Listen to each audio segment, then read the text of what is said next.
On this episode of Tough Garage, we start the engine bay mods and put the motor back in. Start the engine and back it in. Woohoo! Start the engine bay mods and put the motor back in. Oh. You know, for someone with really big ears, you're very hard of hearing.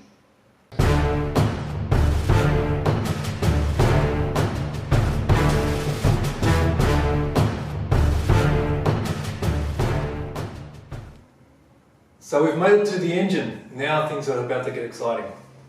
I wanted to clean up the back of the firewall, so the first thing I did was to reverse mount the wiper motor. It took a lot of careful measuring to find the center point of the wiper motor shaft. Once I had that measurement, I was able to make up a plate which set the wiper motor in the exact same spot but from behind. I then boxed that plate up into the rest of the firewall and welded it up. Next up was changing the location of the battery, which usually sits up the front of the engine bay.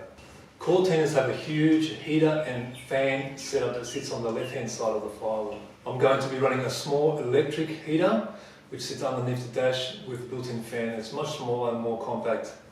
So the old area where the heater used to be is where the battery will be located now. I started by making a box out of sheet metal, which the battery fits into. I then carefully measured the area and slowly started cutting metal away until the box started to drop into place. It sits just behind the glove box and a small area just goes into the wheel well area. I made some battery clamp holders into the bottom of the box so that just by using a normal battery clamp it holds the battery in place. After it was all welded in place, a coat of 2K epoxy was put on the whole lot just to stop it from rusting. So next up was time to put the motor and transmission back into the car. The motor and transmission that I put back into the car are the original ones that came with this particular car and are only being used up for dummy fits.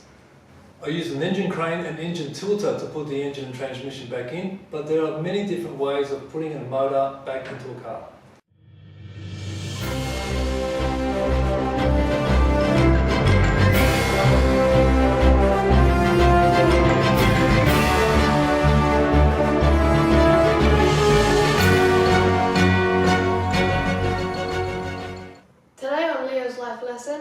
Different tools to use to install a motor. There are 3 different ways to install engines. A block and tackle is one and can work well, but you need a very strong support to hold the block and tackle.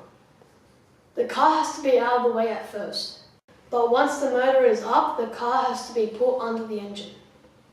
Another is installing the motor from under the car. You usually need a chassis hoist for this one. The last is an engine crane or hoist. This picks up the motor and because it has wheels you can push it towards the engine bay and then lower it into place. Also with a good engine tilter you can install the motor and transmission in together by angling them down and then straightening them into place. That's it for today's Leo's Life Lessons. Triple O out. Oh no, it's gonna happen again.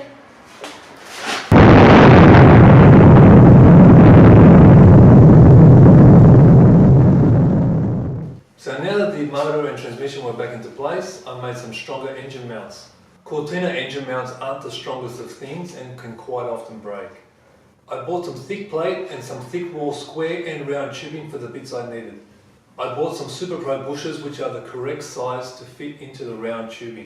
Then the square tubing was used as a shaft to attach to the plate which goes onto the engine bay. The rest of the thick plate was then cut and shaped to create the actual motor mounts. They then get bolted into place with a bolt that goes through a sleeve which is in the middle of the bushers. I integrated a block off into the left-hand side engine mount which blocks off the old mechanical pump area of the engine block. These new engine mounts will be a lot stronger than the original ones, but they'll also be much stiffer, so I'm expecting a few vibrations. There are different tools that can be used to cut sheet or plate metal. One is a jigsaw with a metal blade. This works well for sheet metal but might be too much for plate steel. Cutting shapes is much easier and accurate with a jigsaw. A nail saw can also be used and works in a similar way. Another tool is a grinder with a cutting disc. Very powerful and can cut through most thicknesses. Shapes aren't cut very well, so bits usually need dressing and cleaning. A plasma cutter is great for thicker plate steel. If used carefully, it can cut shapes quite accurately, although the metal usually needs dressing and cleaning up. That's it for this episode. On the next episode we make the turbo exhaust and intake manifolds. Please give a like, subscribe, leave a comment and hit that bell for video notifications. Yeah.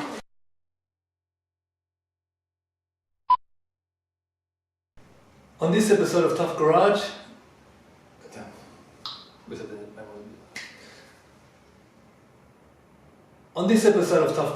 we start the engine bay mods and put the motor back in. Start the engine and back it in. Woohoo! No. No? No what? On this episode of Tough Garage, we start the engine bay mods and put the motor back in. Your turn. On this episode of Tough Garage, we start the engine bay mods and put the motor back in.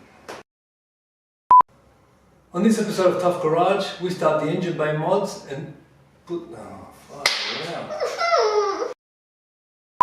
On today's episode of Triple L... Wait, No, that's not how we usually do it. Sorry. Another is installing the car. Also, with a good engine tilter, you can install the engine and motor. And transmission, sorry. No? Bash? Who do you want to bash? By angling them down and strangling them. Strangling them? Strangling? Who are we bashing and Hurry strangling? up, let's go! We're gonna bash and strangle someone? I mean... By angling them down and straightening them once they're into. Bah! It's very hard to say. By angling them down and straightening them once they're. I just stuffed it up again! Because you were laughing, didn't you? Then the square tubing. Cutting shapes is more easier and accurate. Accurate? I don't know the bloke. Another tool is a grinder. Is it grinder? A grinder? Is that the ones that make the metal cry? Another tool is a grind. I almost said grinder again. You like this grinder? You should invent it. Shapes aren't cut very well, so some bits need cleaning up and stuff. A plasma cutter is great for thick heads like you. Your mom. That's it for this episode. On the next episode, we make the exhaust. We make the turbo exhaust. Turbo exhaust manifold. Okay. And intake.